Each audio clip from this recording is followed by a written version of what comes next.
ঐতিহাসিক মুহূর্ত এবং একটা বাংলাদেশে দীর্ঘ ফ্যাসিবাদ বিরোধী লড়াই এবং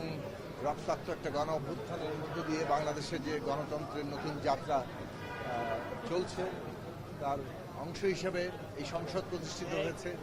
এবং আজকে রাষ্ট্রপতি নির্বাচন হলো এবং সেখানে এমন একজন মানুষ রাষ্ট্রপতি হিসেবে নির্বাচিত হলেন যিনি মানে এই পদের যে মর্যাদা সেটাকে মর্যাদাপূর্ণ করলেন এবং আসলে আমরা মনে করি যে দীর্ঘ সংগ্রামের মধ্য দিয়ে মির্জা ফখরুল ইসলাম আলমগীর তিনি আজকে মহামান্য রাষ্ট্রপতি হিসেবে নির্বাচিত হয়েছেন। তিনি একটা সংগ্রাম এবং এই দেশে একটা গণতান্ত্রিক রাজনীতির উদাহরণ সৃষ্টি করেছেন। বিএনপির মতো একটা বৃহৎ পার্টির মহাসচিব হিসেবে দীর্ঘ সময় দায়িত্ব পালন করে তিনি যেভাবে আজকের মাননীয় প্রধানমন্ত্রীর নেতৃত্বে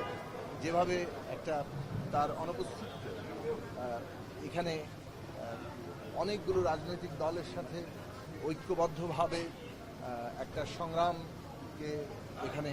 সংগঠিত করেছেন এবং এই সংগ্রাম সংগঠিত করতে গিয়ে তার উপরে যে আস্থার জায়গা তৈরি হয়েছিল, তার দীর্ঘ রাজনৈতিক লড়াই, তার স্বচ্ছতা, তার ব্যাপারে সকলের একটা ওই আস্থার জায়গাটা তৈরি হয়েছে। আজকে তার নির্বাচিত হওয়ার মধ্য দিয়ে তার দীর্ঘ রাজনৈতিক জীবনের যে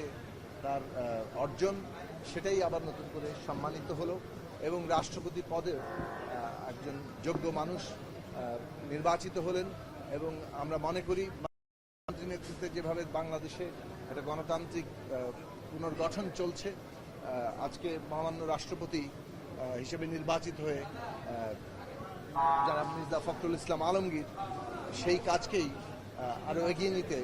তার যে ভূমিকা, রাষ্ট্রপতির যে ভূমিকা, সেই ভূমিকাকে অবশ্যই রাখবেন এবং বাংলাদেশের মানুষ সেটাকে অবশ্যই অভিনন্দন জানাবে।